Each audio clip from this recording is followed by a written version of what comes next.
Bonjour, Martin Séguin pour Parlons Bois. Aujourd'hui, on fait la finition sur la table de cuisine.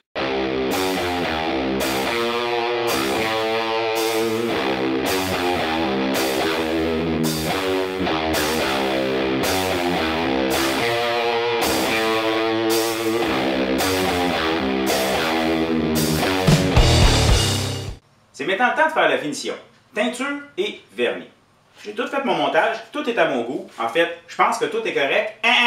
Ben non, toi, faut vérifier. Donc, j'ai fait des petites vérifications pour m'assurer que tous mes joints étaient parfaits. J'utilise un papier sablé de grade élevé, 150, 180, pour refaire des petites retouches et également pour faire ce que j'appelle casser mes coins ou du moins arrondir les arêtes. Nos machines-outils font des coins très coins, qui peuvent même à la limite, quand on y touche, nous faire mal. Donc, avec un simple papier sablé, je passe partout et je casse mes coins, j'arrondis mes coins sur toute surface possible que nos doigts touchent. Donc, ici en dessous et le dessus de la table, les coins. Je vais tout améliorer et j'inspecte pour que tout soit parfait avant la prochaine étape. Autre détail important dans le cassage de coins. Lorsqu'on fait une teinture, il faut faire extrêmement attention. Si les coins sont trop coins, la teinture n'a pas de place pour absorber, pour s'en aller à l'intérieur du bois. Ça va faire des petites différences de couleur. Donc, le fait d'arrondir mes coins va améliorer ma teinture. Bon, petit dépoussiérage.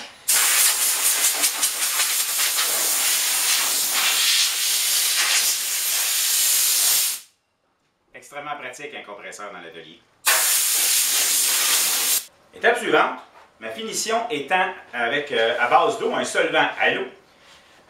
C'est certain que cette finition-là va faire relever les fibres de bois. Donc, ce que je fais, c'est qu'avec un bon linge humide, je mouille toutes les surfaces sur lesquelles j'ai l'intention de faire ma teinture et mon vernis, dans le but de déjà faire relever la fibre du bois. Après 10-15 minutes de séchage, un simple papier 400, repassé partout, va couper cette fibre-là, va la radoucir et ça relèvera beaucoup moins au moment de ma finition. Notez que je n'ai pas l'intention de faire le dessous de la table, la finition en dessous de la table, car bon, ce n'est pas visible et ce n'est pas nécessaire. Prochaine étape, l'application de la teinture. Teinture que je fabrique moi-même avec des gouttelettes, des concentrés de teinture que je dilue dans de l'eau.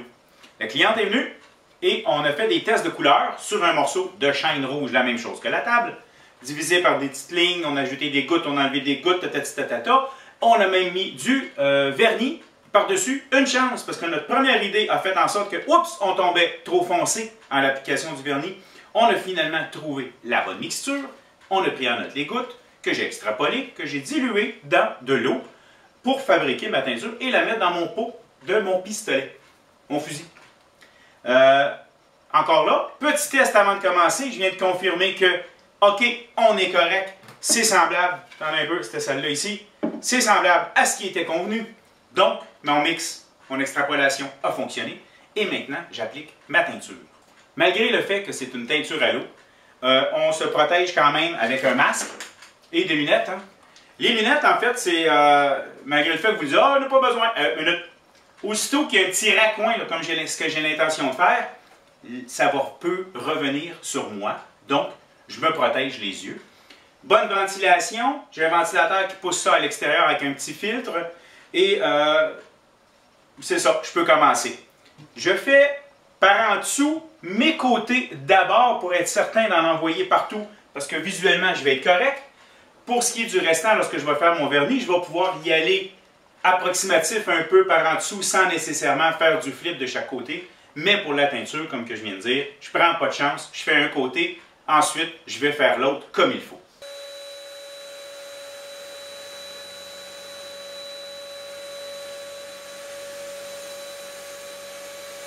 Maintenant que je fais le plat, je vais commencer par donner un coup sur les champs en premier.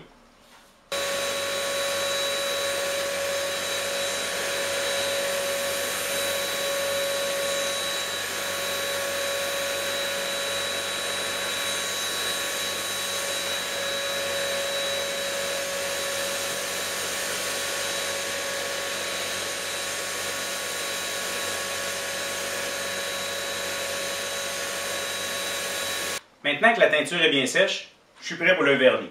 Le vernis que j'utilise est du EM2000 de Target Coating. Produit que je me procure chez Ardec.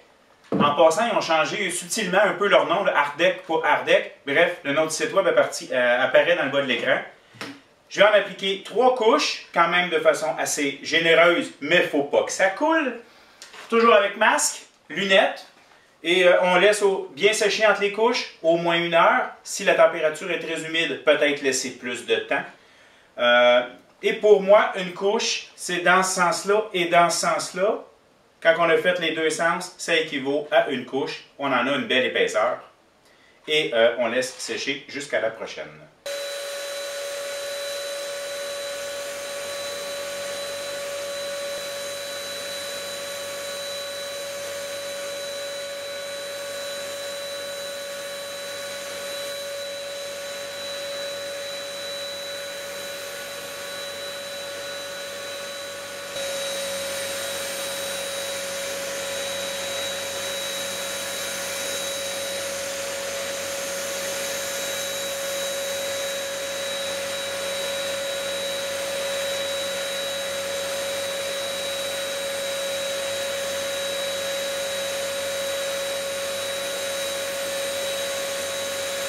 Et dans le but d'avoir la surface la plus douce et la plus lisse possible, un petit coup de 400 entre les couches.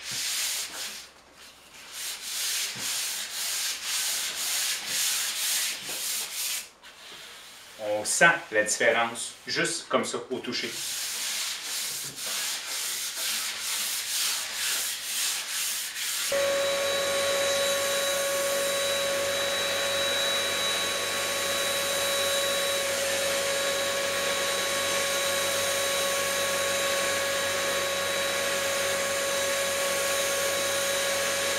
Là, je t'en maudis. Puis là, je surveille mes mots en plus.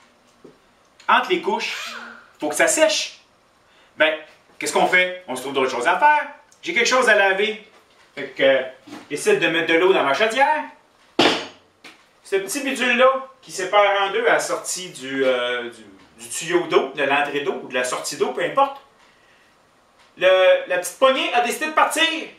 Et la Niagara, toi, dans le garage, sacrément, de colaille. Là, j'ai eu de l'eau partout. L'atelier, je m'en fous. C'est beau, mon chandail est tout trempe. Puis là, ça fait comme ah! Mes tables! De l'eau partout. Et de l'eau partout. Fait que j'ai essayé d'essuyer avec des essuie-tout. L'essuie-tout devient brun. Hein? Fait que là, j'attends que ça sèche. J'espère que je vais être capable de sauver mes tables. Sinon, on recommence là-dessus. On croise les doigts. Bon, ben, la chance n'est pas de mon bord. De l'eau sur un produit à l'eau pas sec, ça cause des petits problèmes. Je ne sais pas si on le voit bien dans les images que je vous montre actuellement, mais bref, ça donne un look vieillot endommagé à la table. Le problème, c'est que j'en ai seulement qu'une des deux qui est comme ça, tu sais. Fait que je peux pas laisser ça de même. Je refais ma finition. Je toucherai pas au côté, mais je me lance sur le sablage. Je vais refaire mes dessus, les deux dessus. Même si j'en ai juste un des deux d'endommagé, le problème, c'est que quand je vais le sabler, lui, je ne le ramènerai pas au bois parfait et je ne suis pas certain que je vais refaire ma teinture parfaite. Donc, il faut que les deux soient égales. Les deux vont être côte à côte. Les côtés, je peux m'en passer, ce n'est pas dans la même vision. Donc, je me lance sur le sablage et ça, ben, je le fais avec du 80 en partant. Ça ne me donne rien d'aller dans du trou doux. Il faut que j'enlève le vernis et ben, un peu la teinture. Et il faut que ça soit quand même assez agressif. Je repasserai avec les autres papiers pour adoucir. Et le papier va, en anglais, cloguer. Il va se remplir de vernis. J'ai au moins attendu au lendemain matin. C'est hier ma gaffe. Aujourd'hui, c'est un peu plus sec. Si j'aurais fait trop vite, je n'aurais eu que de la pâte. Ça n'aurait pas été bon. Là, c'est un peu sec. On va se croiser les doigts que ça ne soit pas trop problématique.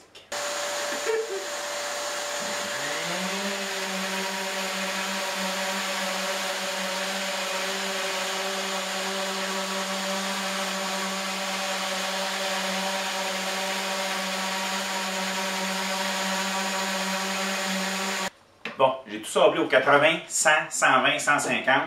Comme vous pouvez le constater, il reste encore un petit peu un effet brunâtre. Si j'aurais voulu tout enlever et revenir au bois, j'aurais pratiquement anéanti ma table, ce qui n'était pas le but. Et là, je dois dire, il faut que je refasse la teinture, donc je vais lui redonner cet aspect brun. Donc, la nécessité de revenir au bois intact n'était pas là. Maintenant, je recommence ma teinture et mon vernis, comme d'habitude.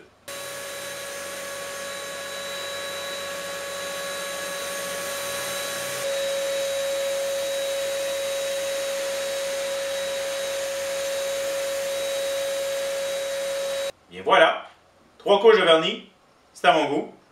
Cette table-là va pouvoir se vanter d'avoir été teint et verni trop de fois dans la même fin de semaine. Et voilà, j'espère que vous avez apprécié. Il reste le montage et l'installation des pattes et tout dans un seul ensemble, mais ça sera une prochaine vidéo. Merci. Si vous appréciez ce que je fais, je vous invite à vous abonner sur ma chaîne YouTube. C'est le bouton s'abonner dans le bas de l'écran. Vous pouvez également me suivre sur ma page Parlons Bois sur Facebook. Je donne également des formations, soit chez vous, soit chez moi. Il suffit de communiquer avec moi pour qu'on s'arrange. Merci.